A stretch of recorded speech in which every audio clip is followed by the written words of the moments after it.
Pour ceux qui n'auraient pas suivi, la semaine dernière, nous étions au Cap Finistère, sous cette magnifique pleine lune. On vous a laissé là-bas et autant vous dire qu'on a utilisé la pleine lune pour manger de bonnes choses. Comme vous pouvez le voir, on ne se laisse pas abattre.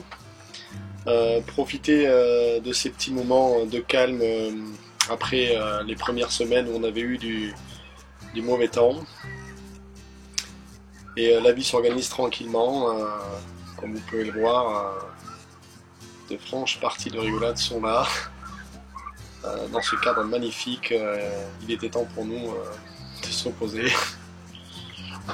Et de partir bien tranquillement pour notre destination suivante.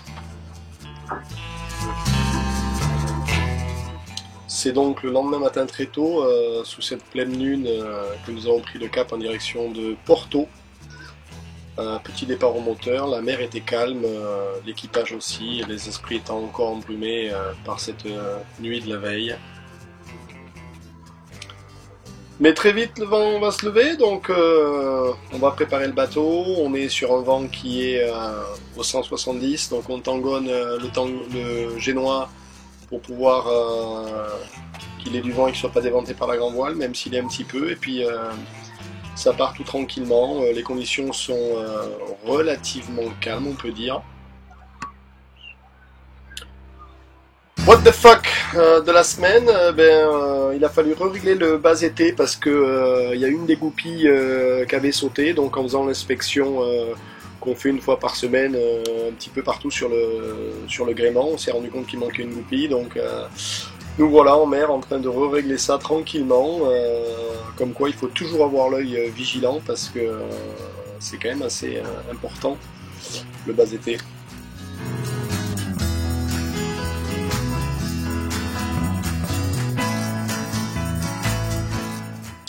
Et nos amis les dauphins qui sont en coin, ils auront été de la partie toute la descente de cette côte espagnole et portugaise. Je ne sais pas s'ils aiment le nom du bateau, mais en tout cas, nous on aime les avoir autour de nous, c'est fantastique.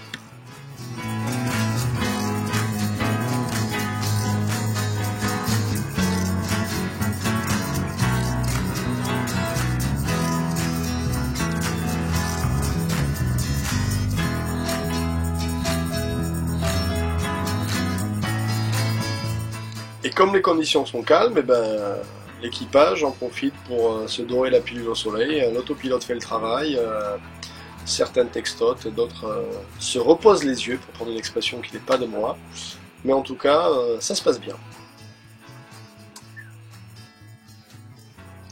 Et nous voilà arrivés sur Porto, toujours impressionnant hein, cette arrivée où il y a un pont, on se demande toujours si ça passe. Bon, en fait, ça passe bien, on est ridicule par rapport au pont, mais bon, ça nous impressionne. Porto, c'est une rivière qui remonte. On a été assez surpris par la ville. On va partir faire un tour. Départ à pied dans ces rues. On va vous laisser découvrir un petit peu la folie de Porto. Hélicoptère, des visites de Vasco da Gama. Petite place à l'ombre, on a des ruelles minuscules qui grimpent, des scooters plein de boutons, cathédrale,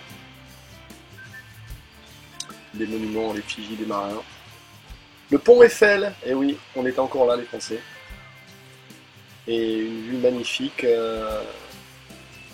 d'en haut, 360 de la ville. On a été très très surpris par le nombre de touristes et de construction. C'est une ville qui est en plein développement. On se demande ce que ce sera d'ici une quinzaine d'années. Il y a des chanteurs dans les rues. Il fait bon. Les gens apprécient Porto.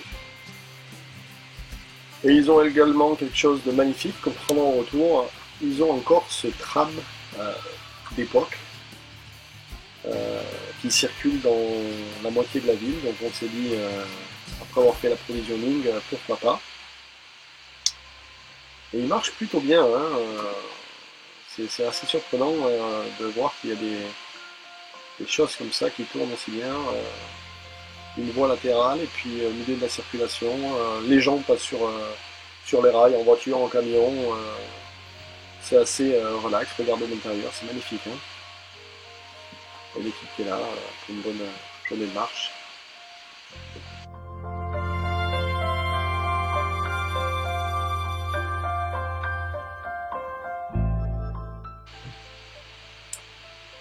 Il était temps de repartir tranquillement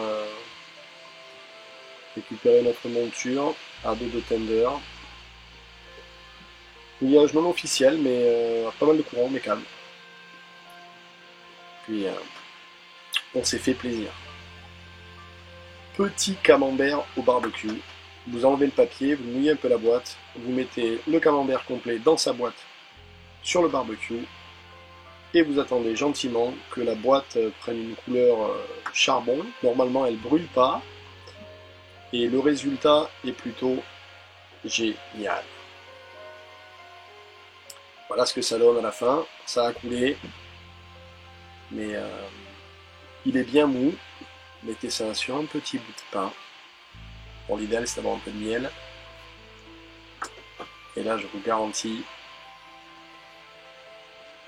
je ne sais pas si c'est bon pour les mirettes, mais en tout cas, les papilles sont en ébullition quand vous mangez ça. Yeah! C'est énorme.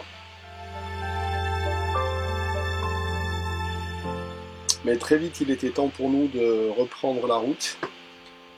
Et on descend tranquillement vers Lisbonne. Ça, c'est l'arrivée. Comme vous pouvez le voir, il y a encore de l'humidité dans l'air, mais petit à petit, les températures se réchauffent. Il y avait du vent, donc ça nous a évité de nous promener au moteur. On n'aime pas ça, ce ronronnement, bien qu'on est content quand il démarre. Mais bon, ça marche bien.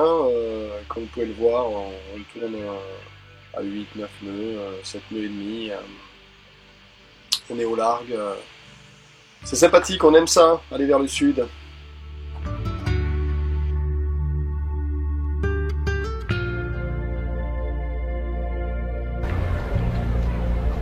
Bonjour à tous. Pas mal d'entre vous m'ont demandé pourquoi j'avais appelé le bateau Saul. Donc je pense que c'est le bon moment pour répondre à cette question. Souvent quand on cherche le nom d'un bateau, on part avec des idées de voyage, liberté, va avec le vent, la vagabonde, l'itinérant, des choses comme ça. Mais il y a une chose que j'ai remarqué au fil de ces années de navigation, c'est que quand vous rencontrez des gens et que vous êtes dans un lieu public ou dans la vraie vie sociale et que vous dites tiens, salut, comment ça va souvent la personne va vous répondre, va vous dire voilà, je m'appelle Paul, je suis dentiste ou mécanicien. Et on résume un peu notre personnalité à des choses assez de la vie du quotidien, mais on ne sait jamais qui est Paul. Alors qu'en mer, quand vous commencez à passer 8 ou 10 jours avec quelqu'un et que vous enchaînez des mauvaises conditions, des moments agréables, etc., etc., nos fonctions de la vie, nos métiers, etc., disparaissent et on ne peut pas cacher qui on est. Parce que face à ces moments-là, la vraie personnalité ressort. Et donc en fait, sur un bateau, très très vite, on se rend compte qui sont les gens et on voit leur vrai visage, on voit un peu leurs âmes. Donc c'est pour ça que j'ai appelé le bateau Souls, qui veut dire les âmes en anglais. Pourquoi en anglais? Parce que Souls c'était assez facile pour le code VHF plutôt que les âmes, donc j'ai pris quelque chose d'assez court. Et voilà, donc la raison pour laquelle le bateau s'appelle Souls, c'est parce que en mer c'est souvent des histoires d'hommes et les histoires d'hommes, c'est souvent des histoires d'âmes. Donc voilà, j'espère que pour ceux qui étaient curieux, ça aura répondu à leurs questions. J'espère que la vidéo vous a plu. On va vous laisser sous ce magnifique coucher de soleil. Abonnez-vous à notre YouTube channel, c'est gratuit. Partagez les vidéos avec vos amis, parlez-en, ça nous aide. Mettez un pouce vers le haut si vous avez aimé. La semaine prochaine, on va vous amener encore plus bas, dans le sud du Portugal, en direction de Gibraltar. Encore une fois, merci à ceux qui nous suivent et vous êtes les bienvenus à bord. N'hésitez pas à nous contacter, on fera le nécessaire pour vous recevoir.